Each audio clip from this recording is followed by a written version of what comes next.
एक बार इंद्र ने विश्वकर्मा को आज्ञा दी कि एक ऐसा महल बनाओ जिसमें किसी भी ऐश्वर्य की कमी न हो, उसमें सभी सुख साधन संपन्न वस्तुएं और सुविधाएं हों। विश्वकर्मा ने आज्ञानुसार कुबेर इत्यादि की सहायता से महल का निर्माण कार्य शुरू किया। नारद जी ने सोचा कि इस इंद्र की मति भ्रष्ट हो गई है, तो इसको जरा रास्ते पर लाया जाए। उन्होंने इंद्र को बोला कि एक ऋषि हैं, लोमश ऋषि, आप उनको आमंत्रित करो अपने महल में। इंद्र ने लोमश ऋषि को आमंत्रित किया और उनको विविध ऐश्वर्यों से युक्त अपना महल दिखाने लगे। लोमश ऋषि एक कौपीन पहने हुए थे। कौपीन एक तरह का कपड़ा या लंगोटी होती है जिसे ब्रह्मचारी और सन्यासी पहनते हैं। बगल में एक चटाई दबाए हुए और हाथ में कमंडल लिए हुए थे। उनके शरीर पर असंख्य रोम अर्थात लोम थे। असंख्य लोम के कारण ही उनका नाम लोमेश ऋषि हुआ। इंद्र खुश होकर दिखाते जाते और लोमश ऋषि बड़े ही अनमने ढंग से देखते जाते। इंद्र ने लोमश ऋषि से पूछा कि आप कहाँ रहते हैं और आपका निवास स्थान कहाँ है। लोमश ऋषि ने कहा कि मैंने अपना कोई निवास स्थान नहीं बनाया है। इतनी छोटी सी आयु में अपना निवास स्थान बनाकर क्या करूंगा।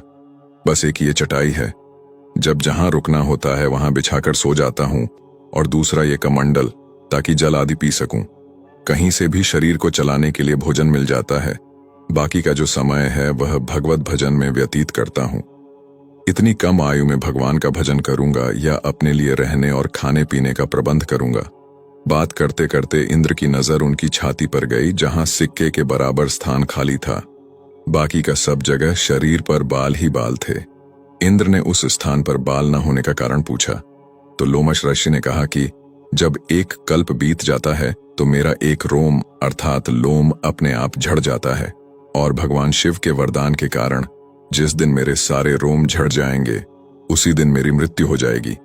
इंद्रदेव सोचने लगे कि एक रोम एक कल्प बीतने पर झड़ता है। अब समझिए कि 360 दिनों का एक वर्ष होता है। चारों युगों की आयु 43,20,000 वर्ष होती है, जिसमें सतयुग की आयु 17,28,000 वर्ष है और त्रेतायुग की आयु 12,06,000 वर्ष होती है। द्वापर युग 8,64,000 वर्ष और कलयुग की आयु 4,32,000 वर्ष होती है। इन चार युगों को चतुर्युग बोलते हैं। जब ये चार युग या चतुर्युग जब 72 बार बीतते हैं तो उसे एक मनवंतर बोला जाता है। एक मनवंतर ब्रह्मा जी का एक दिन होता है। स्वर्ग के राजा इंद्र का जीवन काल 72 चतुर्युग अर्थात एक मनवंतर का होता है। ब्रह्मा जी के एक दिन में 14 इंद्र अपना जीवन काल पूरा करते हैं। ब्रह्मा जी की आयु 100 वर्ष की होती है और 14 मनवंतर का एक कल्प होता है। अगर एक कल्प वर्ष की आयु की बात करें तो एक कल्प वर्ष की आयु 1008 चतुर्युग के बराबर होती है और एक चतुर्युग 43,20,000 वर्ष का होता है। एक महाकल्प की बात करें तो एक महाकल्प 36,000 बार तीनों लोकों में प्रलय के बराबर माना जाता है। एक कल्प ब्रह्मा जी का एक दिन और एक महाकल्प ब्रह्मा जी का संपूर्ण जीवन काल माना जाता है। दिव्य महाकल्प में 7 बार श्री हरि विष्णु जी की साकार से निराकार स्वरूप हो जाते हैं और एक दिव्य महाकल्प में भगवान शिव जी की निराकार स्वरूप हो जाते हैं। और अगर इंद्रदेव की आयु की गणना करें तो इंद्रदेव का शासन काल 72 चतुर्युग अर्थात 4 युगों का समूह का होता है। अर्थात 72 चतुर्युग के बाद इंद्रदेव की मृत्यु हो जाती है। तो जब एक कल्प खत्म होता है तो लोमश ऋषि का एक रोम गिर जाता है।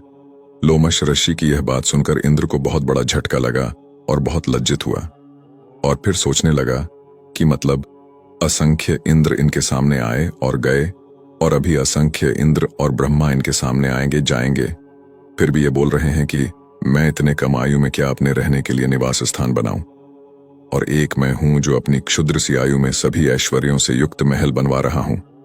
बस उसको आत्मज्ञान हुआ, अहंकार नष्ट हुआ और वह तुरंत उनकी शरण में चला गया। इसलिए मनुष्य को जितना आवश्यक है जीवन निर्वाह के लिए उतना ही रखे और कोशिश करे कि अधिक से अधिक गरीब असहाय जरूरतमंद की सहायता करे, ईश्वर की भजन भक्ति करे और जो ईश्वर ने दिया उसमें संतोष करे और उनका आभारी रहे।